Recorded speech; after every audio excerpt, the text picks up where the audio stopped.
Hello, আজকে day 5 আর আমরা গতকাল লেতে এসছিলাম। আমরা আজকে লেতেই থাকবো আর আজকে আমরা সাইট সিইং করার জন্য একটু বেরিয়েছি।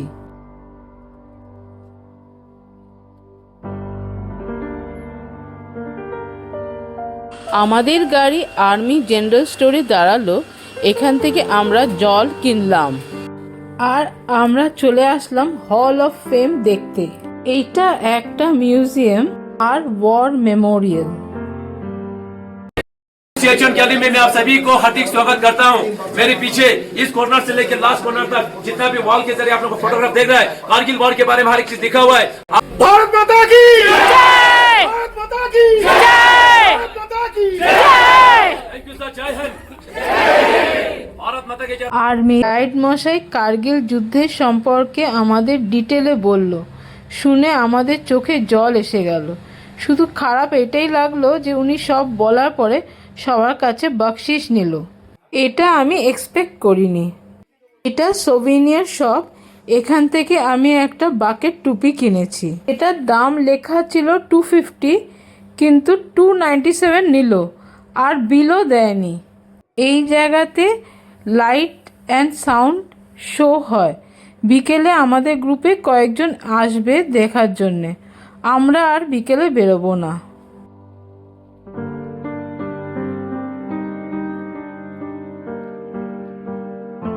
হল অফ ফেম দেখার পরে আমরা এলাম শান্তি স্তূপা দেখতে। এখানে এন্ট্রি ফি 50 টাকা পার হেড। স্তূপাতে তেমন কিছু দেখার নেই। এটা এখন আন্ডার রিনোভেশন আছে। শুধু এখান থেকে চারিদিকের প্যানোরামিক ভিউটা খুব সুন্দর। স্তূপার পেন্টিংগুলো ফেড হয়ে গেছে। এই স্তূপাটা 1991-এ জাপানিজ মঙ্ক বানিয়েছিল বুদ্ধিজমের 250 বছর পূর্তির উপলক্ষে। এখান থেকে ঝাংস্কার রেঞ্জ পাহাড়গুলো অপূর্ব লাগছে। আমরা গোল গোল ঘুরে এই প্যানোরামিক ভিউটা এনজয় করেছি।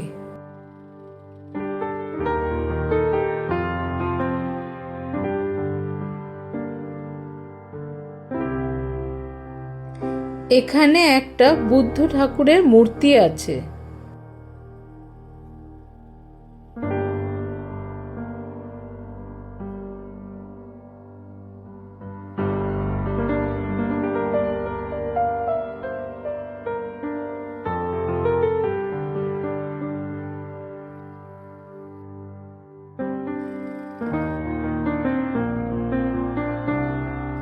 শান্তি স্তূপা দেখে আমরা লে প্যালেসের দিকে এগোলাম।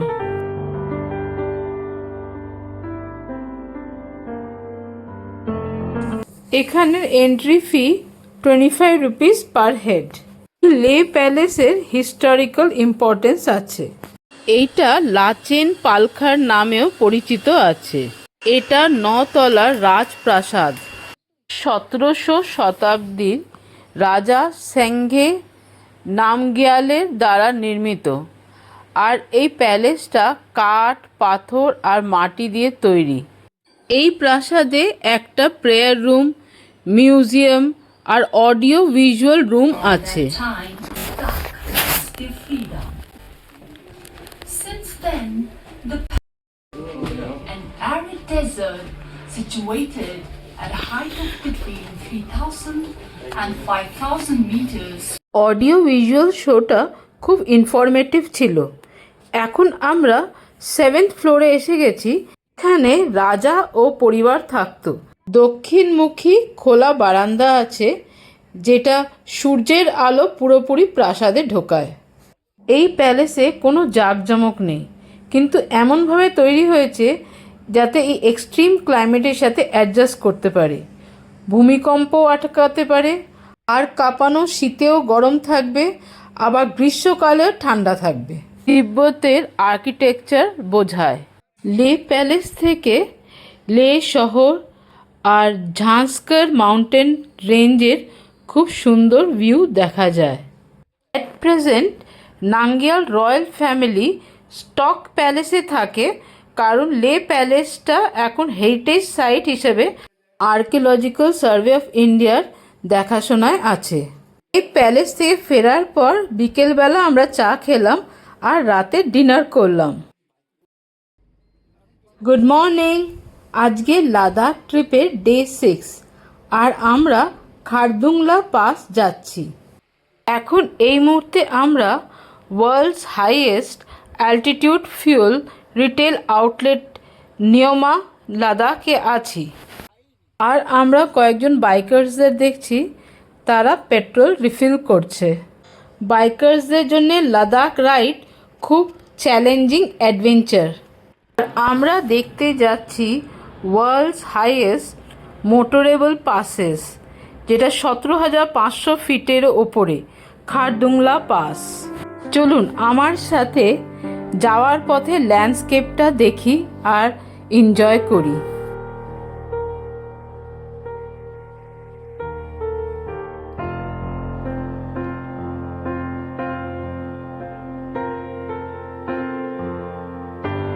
অনেকগুলো হেয়ারপিন টার্নস পার করে এলাম আর রাস্তার ধারে ধারে বরফ দেখা যাচ্ছে।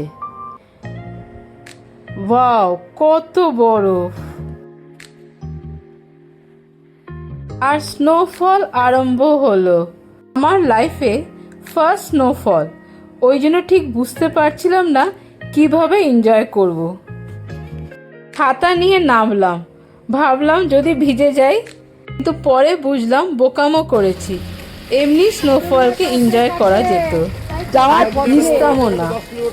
আমাদের গ্রুপের সবাই তো খুব খুশি।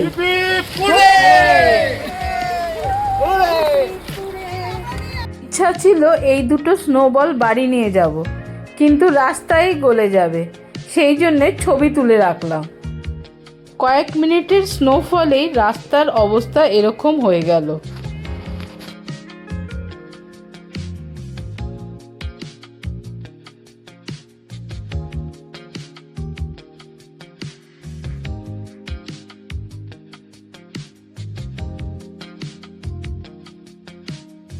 = 17,982 ফিট ওপরে খারদুংলা পাস। আর আমি এখন স্নোফল এনজয় করছি।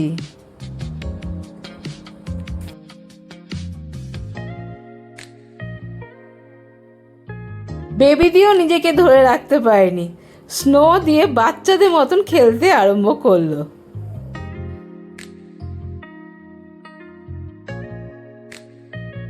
আমাদের গ্রুপের লোকেদের এক্সাইটমেন্ট তো ধরে রাখা যাচ্ছে না।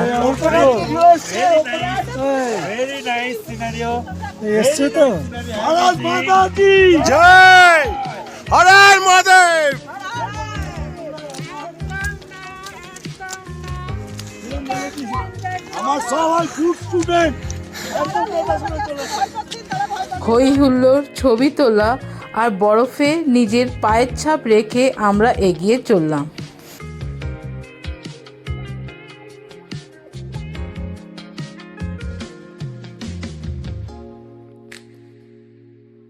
একটা ছোট চায়ের আর ওয়াশরুম ব্রেক দিল, আর এখানেও স্নোফল আরম্ভ হলো।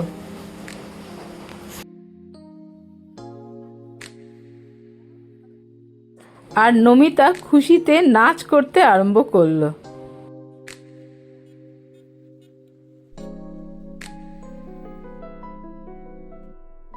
স্নো আমি হাতে কালেক্ট করছি।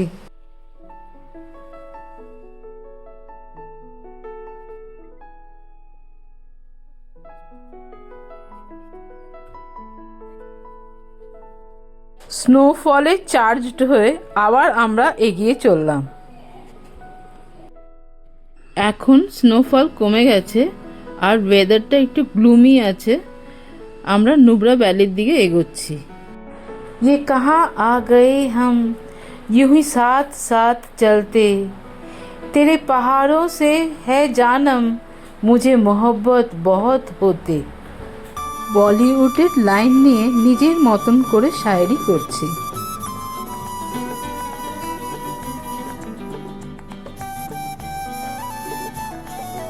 এখানে একটু জ্যাম লেগে গেছে, প্রচুর ট্যুরিস্ট, ওই জন্যে অনেক গাড়ি, আর সেই জন্যে জ্যাম।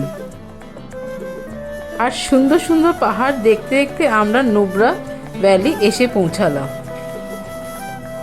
এখানে আমরা লাঞ্চ করব। চারদিকের পাহাড়ের দৃশ্যটা একবার একটু দেখিয়ে দিই।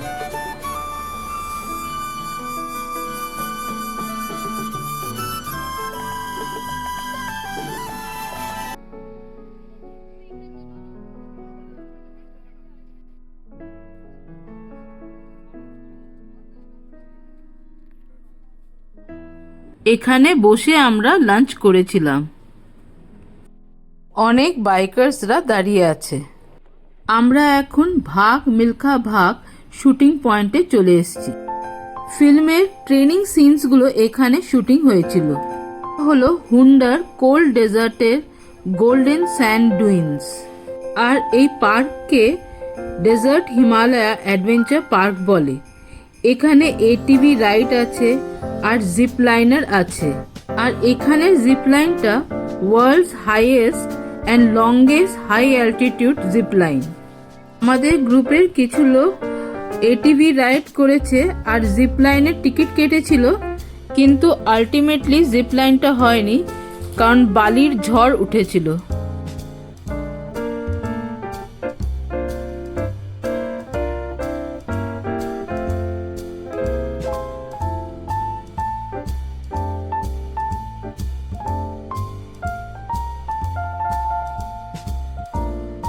এই যে একজন জিপ লাইন করে যাচ্ছে।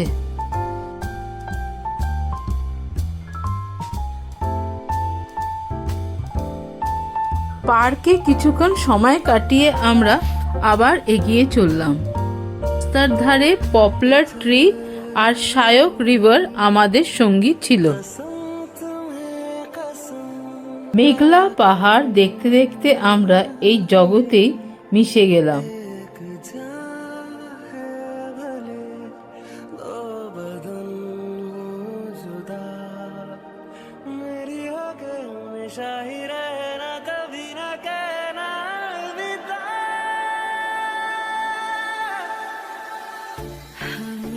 নুব্রাতে ডিস্কিট মনেস্ট্রি আছে, যেটা সবচেয়ে পুরনো আর বড় বুদ্ধিস্ট মনেস্ট্রি। যেহেতু এটা পাহাড়ের ওপরে অনেকে যেতে চায়নি, ওই জন্যে আমারও যাওয়া হলো না। দূর থেকেই 106 ফুট মৈত্রী বুদ্ধা স্ট্যাচুর ছবি তুলে রাখলাম। আমরা নুব্রা ভ্যালির হোটেল ওলথাংকে এসে গেছি। এইটা হলো হোটেল ভিউ। রুমটা ভালোই ছিল।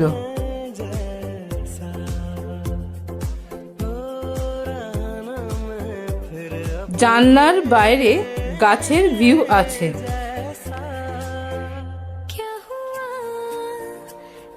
বাথরুম বড় আর পরিষ্কার। এটা রুমের বাইরে বারান্দা থেকে ভিউ।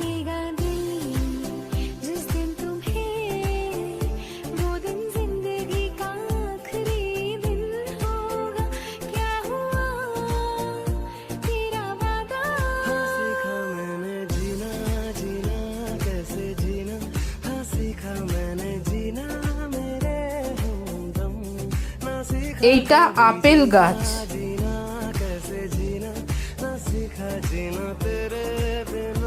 এখানেও কিছু ফুলের গাছ আছে, তবে দার্জিলিং এর মতন অত না।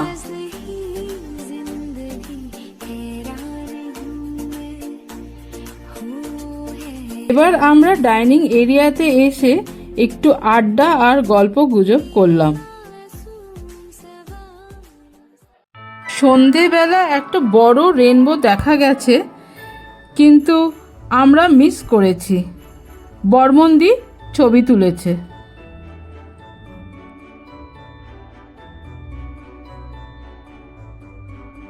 রাতের বেলা হোটেল থেকে ডিস্কিট মনেস্ট্রি দেখা যাচ্ছে।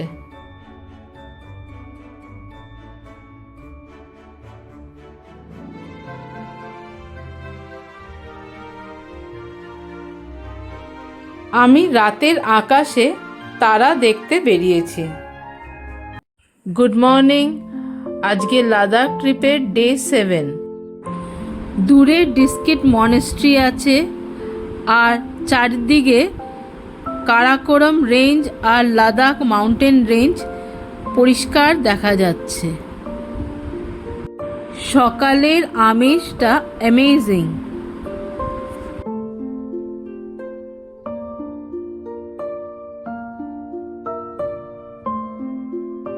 গাছে চড়াই পাখি খেলছে। কলকাতায় চড়াই পাখি দেখা তো দুষ্কর, আর এখানে ঠান্ডার মধ্যেও চড়াই পাখি আছে। আজ নুব্রা ভ্যালি সাইট সিইং করব। নুব্রা ভ্যালির ট্যুরিস্ট স্পটগুলো নেক্সট ভিডিওতে আপনাদের সাথে শেয়ার করব। তাহলে আজকের মতন রাখি, বাই।